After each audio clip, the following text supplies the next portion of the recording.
Hola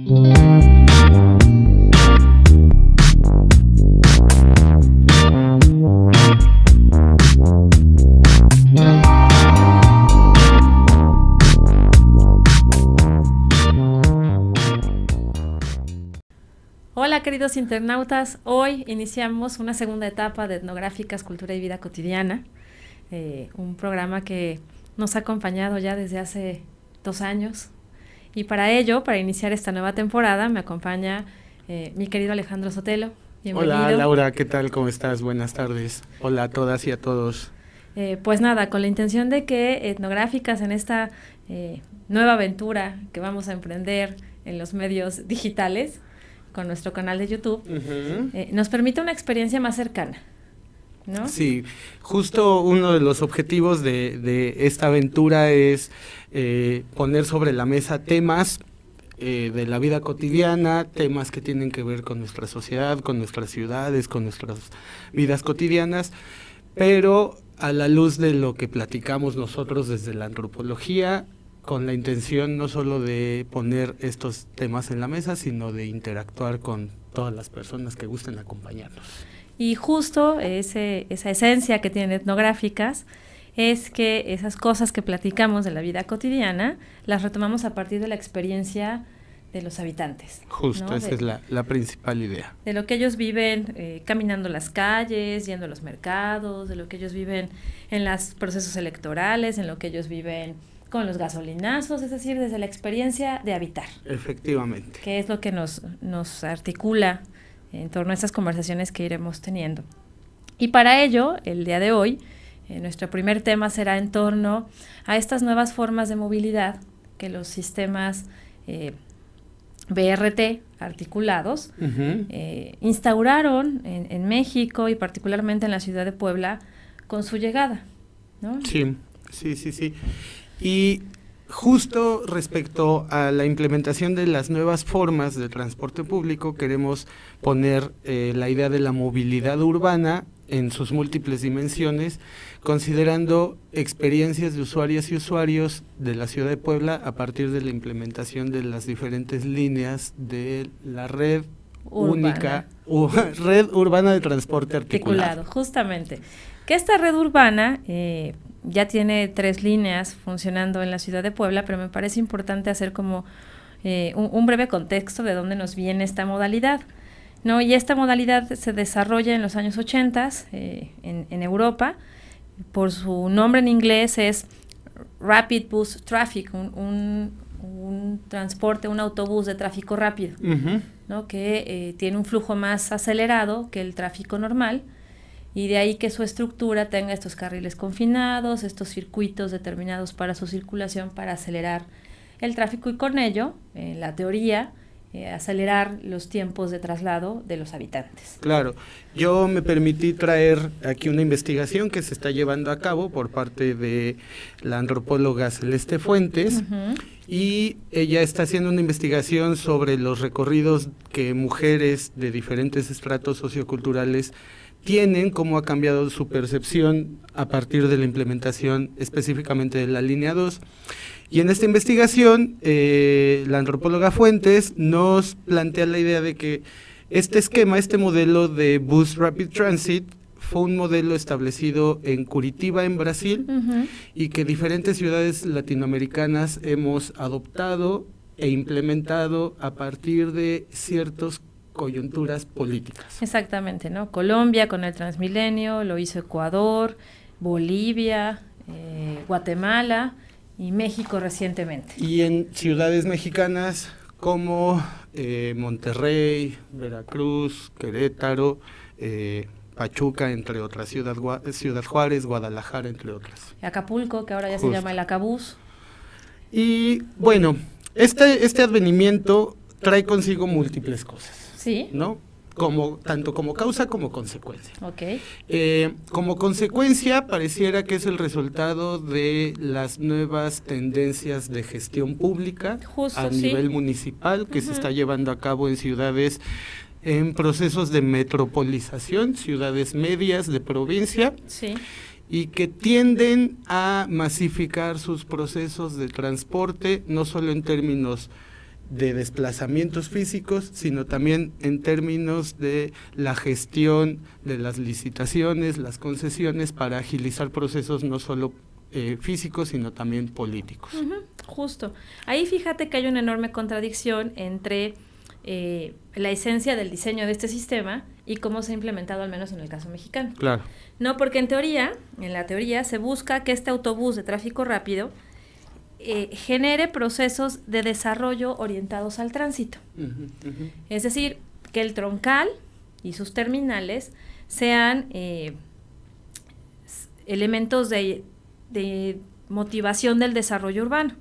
En ese sentido, la teoría dice que hay que hacer un estudio que nos permita contextualizar el entorno regional de las ciudades que van a rodear al ruta, ¿no? Te comento rápidamente. En ese sentido, habría que analizar, fíjate, si es apto para peatones con espacios públicos y áreas verdes conectados, si tiene usos residenciales, es decir, los usos del suelo, qué tipo de viviendas familiares hay, si hay multifamiliares de alta densidad, si hay suelos sin desarrollar, espacios verdes en buen estado, qué desarrollos comerciales existen y si hay un proceso de área urbana consolidada sin usos de suelo industrial.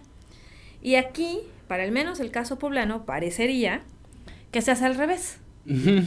Claro, agarro el mapa de la ciudad, el mapa de las vías de comunicación, de las arterias, y veo cuáles funcionan como ejes metropolitanos para que corra el ruta de manera rápida. Claro.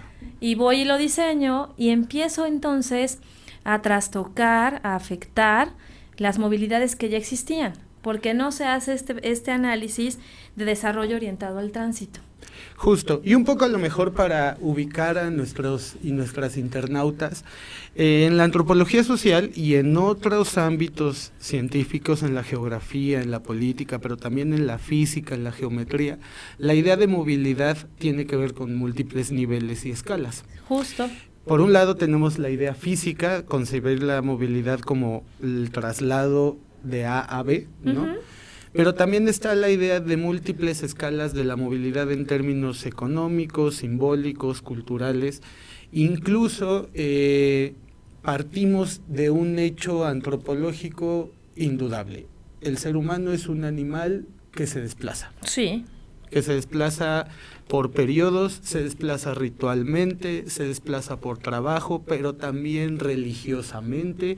El ser humano se desplaza ahí donde naturalmente pareciera que tenemos la imposibilidad de llegar, el ser humano dice, quítate que ahí te voy. Y llega el ser humano.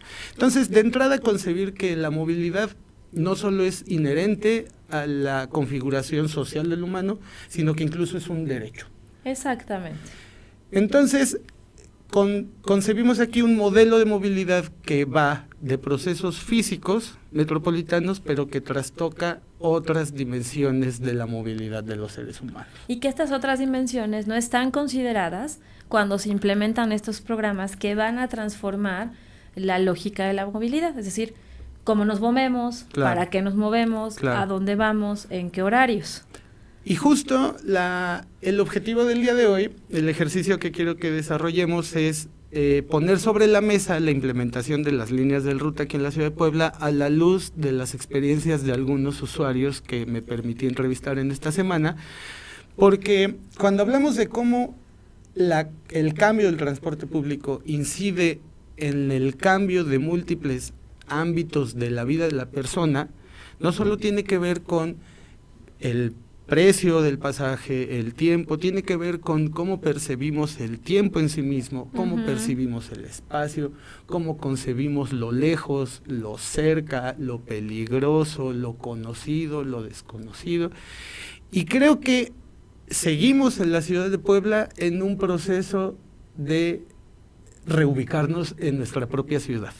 No sé tú, pero yo personalmente, que soy usuario del transporte público, aún me siento perdido para ciertas formas o para llegar a ciertos lugares, y creo que esa es la experiencia de muchas y muchos poblanos en este momento. Y no solo si usas el transporte público, ¿no? Porque justo estaba en lo que decíamos al inicio, este sistema de transporte ha modificado todas las formas de movilidad, ¿no? Yo uso auto algunos días a la semana y para ciertas actividades uso el transporte público, y ahora me pasa que en el auto ya no sé en dónde puedo dar vuelta. Claro. Si ya sentido contrario, hasta dónde me tengo que ir. Y para el transporte público, ciertas líneas que yo usaba para llegar al centro histórico, ya ahora no sé por dónde se va a ir, en dónde va a dar la vuelta, voy preguntando, y sí te causa una sensación de zozobra.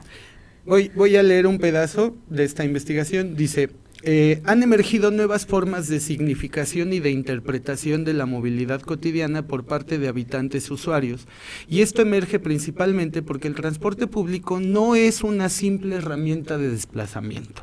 Funge como un espacio de movilidad urbana al cual las personas le otorgan significados. Claro. A partir de sus propias experiencias.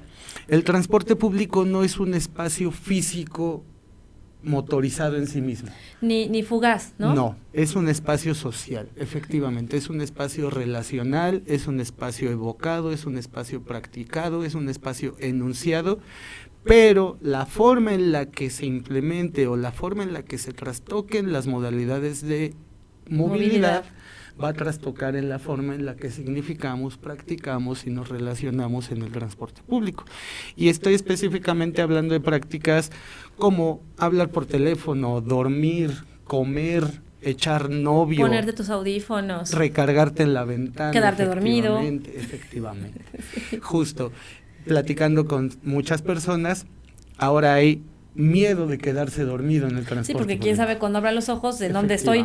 Sí, ahora hay miedo de recargarse en ciertas ventanas. Es decir, no se trastoca el espacio público, se trastocan múltiples capas de la movilidad de las personas. Que a fin de cuentas es la vida cotidiana, claro, nuestra vida. Claro, y que se percibe a nivel de la duración del trayecto, a nivel de la peligrosidad del trayecto. También tiene que ver con la llegada o la desaparición de nuevas formas de acoso, de nuevas formas de delincuencia, claro, ¿no? Y me gustaría aquí poner sobre la mesa, para hacer una categorización, la idea del transporte público tradicional y el transporte público moderno, estriado, como lo denominaremos ruta, ¿no? Sí. Y pensando en transporte público tradicional, estoy pensando en el modelo concesionario de rutas, sí, que incluso en el decir cotidiano la gente habla de mi micro, ¿no? De mi ruta, efectivamente. Entonces, una cosa que hay que considerar en torno a la movilidad tradicional hasta hace unos años, antes de la llegada del ruta, era el nivel de relación íntima que se establecía con el transporte, con el chofer, con los otros pasajeros, incluso a nivel de interacción. Es más, para ciertos sectores el transporte público fungía como una extensión del espacio doméstico prácticamente. Con esta idea, ¿te parece si hacemos una pausa para que regresemos a conectar cómo este espacio, que es una extensión de nuestro espacio social hogareño, para que ya nos adentremos a estas entrevistas que tú hiciste en torno a la percepción de estas modificaciones? De acuerdo. ¿No? Entonces vamos perfecto. Y venimos.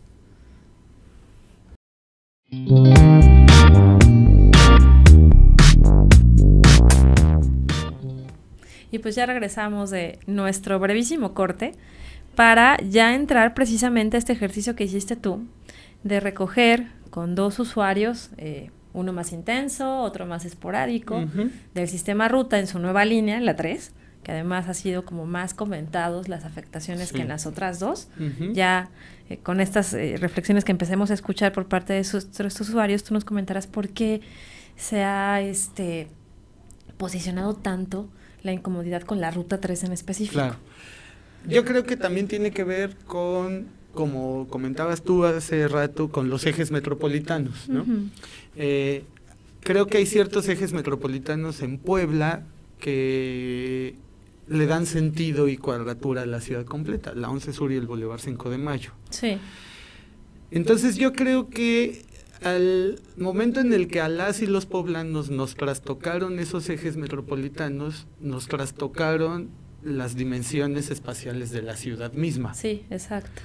Entonces, traigo la experiencia de un usuario al que por efecto del cambio, ahora debe de tomar el ruta, y la experiencia de una usuaria a la cual no se le ve o no tiene que tomar el ruta para efectos de lo que ella hace, sino que sigue tomando su micro de siempre, pero a la micro le reordenaron la ruta, ¿no? Entonces, quisiera que escucháramos primero la entrevista, un pedazo de entrevista de Cristian, claro, que él, desde su perspectiva como usuario del ruta, nos dice cuáles son los pros y los contras de este espacio. Perfecto.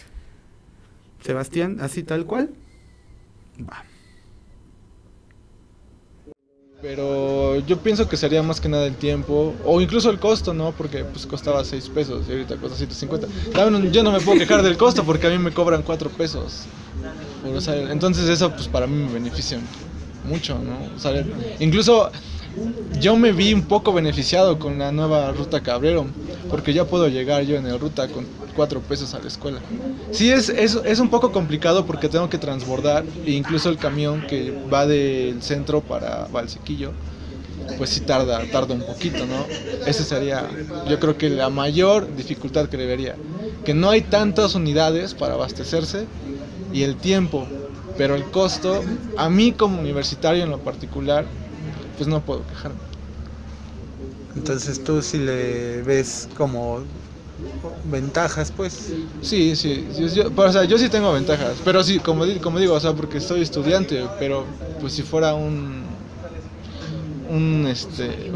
usuario así normal, pues sí estaría como que un poco molesto, ¿no?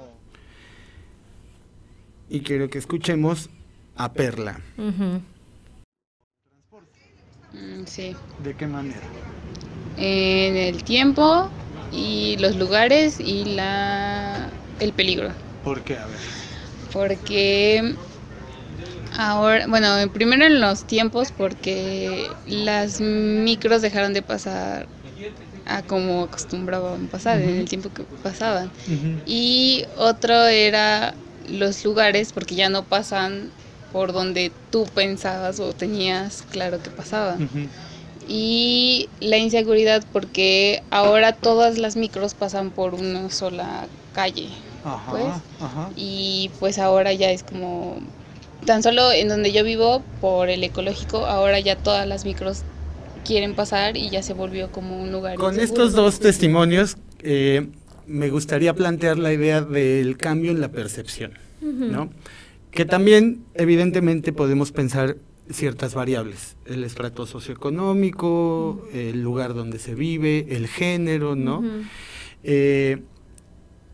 Podemos pensar si el transporte público no solo funge como un ámbito mecánico para desplazarse de A a B, sino que podemos pensarlo como un espacio de lo social. Los trastocamientos que se hacen de la percepción del espacio del transporte público son trastocamientos que se hacen a la percepción social, entonces, ¿no?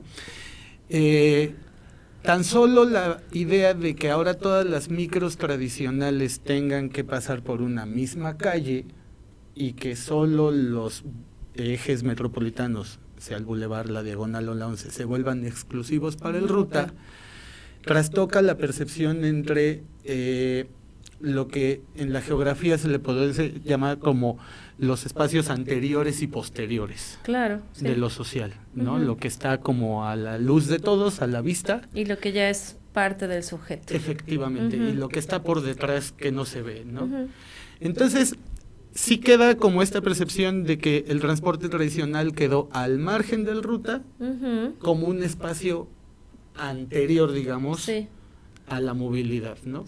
Incluso hasta estoy pensando como el hecho de que ahora todos los micros tengan que pasar por calles que generen percepción de inseguridad, pues a la luz del modelo del BTR, pues ya es problema de quienes usen esos micros. Sí, porque ahí está el BTR. Efectivamente, porque ahí hay un BTR. Pero ahí de nuevo, a la luz de lo que revisábamos de cómo debería hacerse el diseño, estos nuevos recorridos del transporte tradicional no tomaron en cuenta que ahora pasan por zonas residenciales. Me estoy pensando en los vecinos aquí del Mirador y San Manuel, que no tenían ni este paisaje sonoro, no el ruido que genera el tráfico constante, los olores, ni la concentración de personas en ciertas esquinas, y que ahora tienen que aprender a coexistir e incorporar esos elementos en su cotidianidad. Claro, incluso aquí mismo sobre San Claudio, que desviaron todas las rutas que se iban sobre Boulevard Valsequillo, Sí. trae consigo también el advenimiento de nuevas formas espaciales. En las paradas ya hay tacos, ya hay una aglomeración más marcada de tráfico, como dices. Estoy pensando sobre Boulevard 5 de Mayo, las rutas que ahora tienen que pasar por la parte de atrás de Plaza Dorada. Ah, cierto, sí. O en Huexotitla o en la zona de la 25 Poniente. Que si de por sí la 25 Poniente era un caos. Un caos, ahora es 10 veces mayor. Justo por esta dimensión perceptiva entre el espacio al que pertenece ahora el Ruta o el BTR y los espacios otros, efectivamente. De la movilidad. Dejémoslo así, ¿no? Sí. ¿Y qué más nos contaron tus entrevistados? También nos hablaban no solo de la percepción en términos del desplazamiento, sino también en cómo el nuevo sistema de transporte genera algunos criterios relacionales.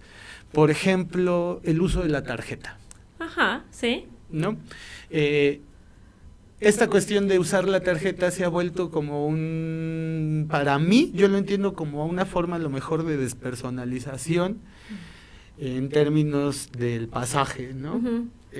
Vamos a escuchar dos testimonitos de cómo el uso de las tarjetas deviene en esto que estamos planteando, que es la percepción de la movilidad. Ok.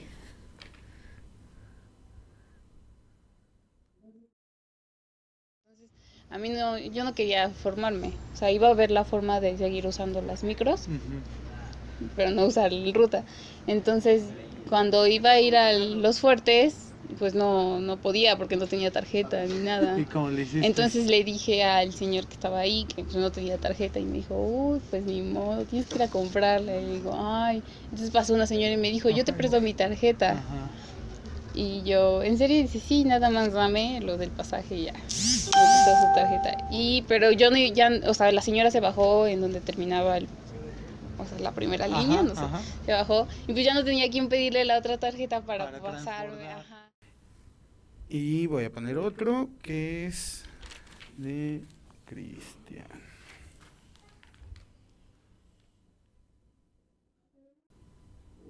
Y ahorita cuando llegó el Ruta, ahí a toda la 11 Sur, 11 Norte, pues las cosas se atascan más, ¿no? Los camiones siempre van muy atascados, las personas incluso ya no, o sea, si antes no respetaban un poquito, pues ahora pues menos, ¿no? Yo siento que no hay como que mucha educación no sé si es educación de vialidad o algo así, para que las personas puedan utilizar bien el transporte público, ¿no? Es interesante porque fíjate, antes de este sistema y de la tarjeta, tú podías juntar tus 5 pesos, subirte y decirle al chofi, no sea mala onda, claro, me falta un peso, claro, y te decían, sí, pásele, no sé qué. Los estudiantes en su condición eran más susceptibles a este tipo de solidaridad. O somos 40, nos llevas a todos por 50 pesos, órale, ¿no? trépense. Y había esta interlocución, claro, esta interacción claro, con el chofer. Ahora con la tarjeta, cuando yo lo usé por primera vez, mi mamá me hizo favor de prestarme su tarjeta, porque además le dije, ¿dónde las venden? Y me decía, no, creo que allá en la 11 tienes que irte hasta allá con los vecinos de Azumiatla. No sabes usarla. En el caso de la parada en donde yo me subí, no había quien me dijera. Entonces todo fue absoluta intuición. Y eso me hizo pensar en justo los sectores poblacionales que por sus dinámicas, su interacción con la tecnología, no tienen estas herramientas para leer el aparatejo y poner sus monedas, y ya no hay esta capacidad de hablar con alguien que te pueda auxiliar. Claro. Además, también como espacio relacional, el BTR también supone ciertos criterios comportamentales, digamos. Estoy pensando cómo en el transporte tradicional se había establecido convencionalmente una especie de geografía interior del camión. Sí. Incluso, lo cual, bueno, tiene sus complejidades, sus pros y sus contras, efectivamente, pero había criterios como de edad, de género. Hasta atrás brinca el camión y sales volando. Claro, como eso ya se había socializado en términos de la geografía que uno ocuparía por su propia condición económica, de género, etcétera, al interior del camión. Ahora incluso la lógica de que entremos por atrás y salgamos por adelante, que haya ciertos recovecos a las entradas del camión, ¿no? Porque ya teníamos naturalizadas expresiones como la bajada es por atrás, pase haciendo 2 filas, sí, ¿no? En términos de cómo uno se relaciona y cómo uno distribuye y experimenta el espacio claro, al interior sí, del mismo transporte público. Ahora en el ruta se trastoca o se reconfigura a partir de criterios que el mismo ruta establece. ¿No? El mismo ruta te dice dónde te debes de sentar, quién va en qué lugar, etcétera. Pero hasta el momento yo sigo identificando ciertos procesos de adaptación, como por ejemplo el desplazamiento al interior. Ahora la lógica es recorrerte hacia en medio, no hacia los extremos. Justo. Y eso genera mucho congestionamiento, pero también de alguna manera u otra despersonaliza los procesos, porque ahora el ingreso al ruta me parece como los vagones del metro, hacia en medio es donde se da menos interacción y menos concentración porque todo el mundo se queda en las orillas para salir, ¿no? Hasta la misma geografía interna del autobús. Del autobús trastoca la forma en la que pensamos y experimentamos la movilidad actualmente, ¿no? Justamente. Con esta idea te late si hacemos nuestra última pausa para claro. regresar a nuestro último bloque, para que nos presentes los últimos audios, podamos concluir y les contemos a nuestros internautas de nuestras redes sociales, claro, para que interactúen con nosotros. Entonces vamos y venimos.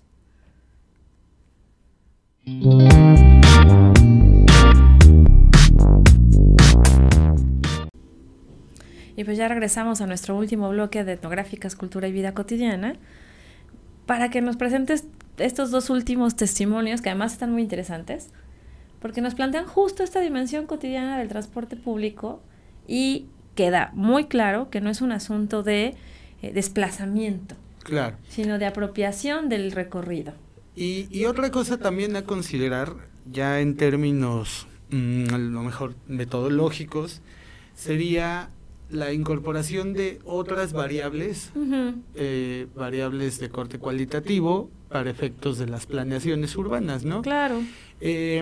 Al día de hoy, al menos yo, su casa la tienen a 70 metros de la 11 Sur, y en el proceso a mí, ni a mis vecinas, ni a mis vecinos, nadie nunca nos fue a preguntar cómo nos desplazamos, dónde trabajas, si sientes miedo o no. ¿Dónde sientes miedo? ¿Por qué sientes miedo? Justo, tratar de categorizar claro. la movilidad de esos grupos y de esas configuraciones espaciales que van a estar alrededor de esta nueva línea de autobús. También otra cosa que es cierta es que muchos de los procesos se viven bajo la contingencia. Justo. La planeación también parte de la contingencia para cero, del foco rojo para cero. En medida en que nos acostumbremos al hacinamiento, eso se va disgregando como variable a considerar. Exactamente. Pero para mí eso no justifica nada de entrada, y en segundo lugar, no condiciona el hecho de que se puedan considerar otras variables. Por ejemplo, es en el mismo ruta, en la línea 2, donde está este proyecto de arte, ¿no? Donde se exponen las obras de diferentes artistas poblanas y poblanos. Si hay una observancia en torno a lo mejor un ámbito artístico, eso quiere decir que sí es posible identificar otros ámbitos de la vida humana que se puedan concebir. Al menos la línea 3 incorpora la posibilidad de desplazarte con bicicletas, etcétera, sí, etcétera. Bultos, paquetes. Que esa es como la intencionalidad integral de la movilidad, ¿no? Pero que obviamente en el caso de la línea 2 se identificaron otros elementos que tienen que ver con la difusión de lo que hace el Estado, claro, de la difusión de sus instancias, claro. pero no de las necesidades del urbanita. Sí, exacto. porque en ese sentido la contextualización en términos de escalas analíticas es muy importante. Uno de los audios, otro audio que vamos a escuchar, que me proyecta a mí mismo también, es al día de hoy el vacío de sentido que nos genera el transporte público. Okay.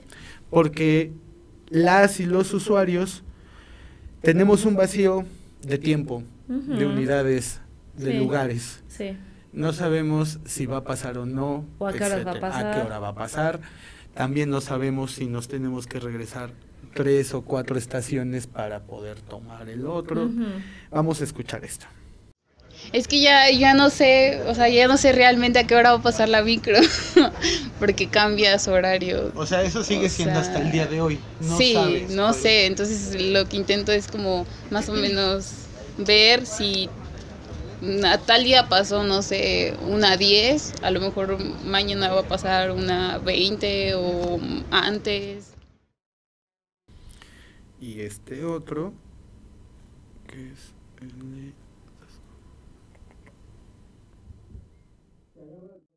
Por ejemplo, si agarras el ruta en Agua Santa, pues ya te chingaste, ¿no? Porque ya tienes que ir parado. O sea, incluso hay gente que tiene que regresarse 3, 4 estaciones para que le toque espacio. Para poder sentarse, ¿no?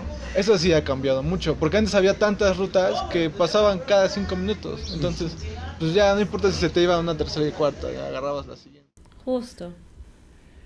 En la antropología y en los ámbitos de los estudios culturales, ubicamos escalas analíticas en las cuales variables como la movilidad están respondiendo a otros ámbitos, lo político, lo económico.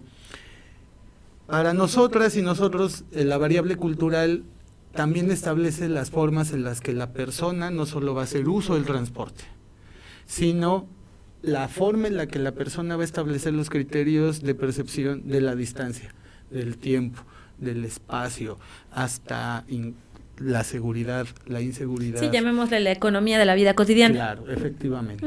El transporte público es un ámbito de la vida social que trastoca otras capas de la vida, que no se reduce al proceso físico de desplazamiento, porque las personas echamos dispositivos evocativos respecto a nuestras rutas. Hacemos nuestros croquis mentales de dónde bajarnos, dónde sí, dónde no, a qué hora sí. Y el cambio en el ordenamiento del transporte público también es un cambio a nivel de la percepción y el uso del tiempo y del espacio que la gente hace de la ciudad, y que no es fortuito que las personas sigan con ciertas tendencias o ciertos patrones de uso de tal o cual tipo de transporte por efecto de resistencia. Sí, ¿no? Tiene que ver con su configuración cotidiana. Claro. Tiene que ver con los espacios a los que se acercan, con los tiempos que manejan a lo largo del día, y que esas variables no están consideradas en el diseño urbano. Sí, sí. Por ejemplo, regreso al caso de Celeste con su investigación. Ella hace una investigación sobre cómo mujeres de clase media, clase baja, mujeres amas de casa, tienen que instrumentarse múltiples formas sociales para usar el ruta. El caminar, por ejemplo, esta variable en las alimentadoras, ¿no? Que en lo que esperas una alimentadora es más fácil irte caminando desde Guadalupe hasta la 11 Sur.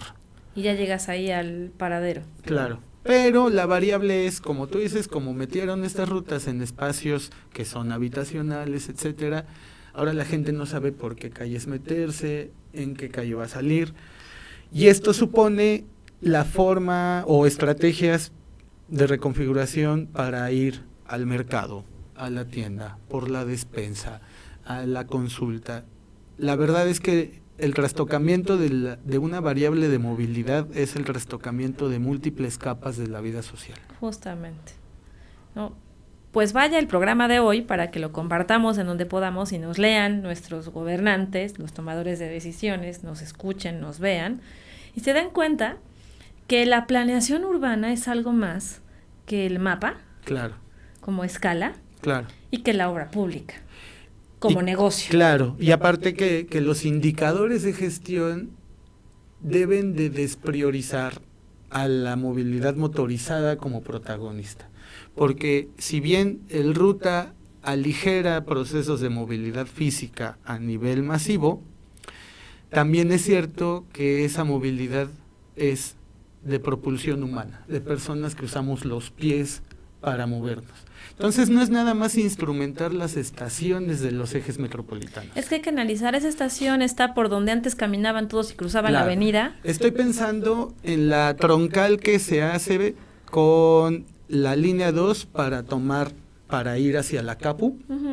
Uno llega a Héroe de Nacosari, tienes que bajarte de la estación, cruzar Defensores, y en la próxima esquina está la parada de la alimentadora que va a la Capu.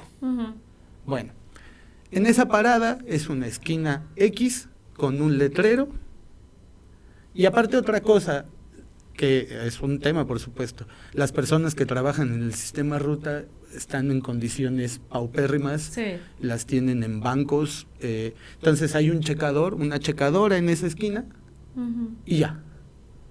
Y en la esquina. Y en la esquina. Entonces, es común que un lunes a las 5 o 6 de la mañana esa esquina esté atiborrada de personas con maletas. Claro, porque van a la Capu. Porque van a la Capu. Para tomar un camión. Claro.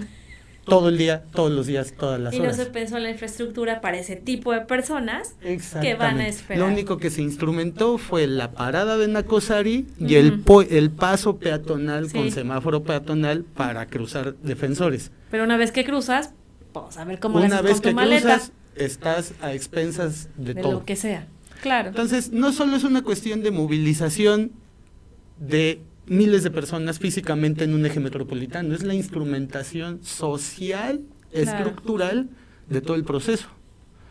Las paradas, las caminatas, las banquitas, hasta el hecho de que la persona que cheque tenga un espacio digno. Vaya. Claro, porque está realizando un trabajo que le implica 8 horas en ese lugar. Por supuesto.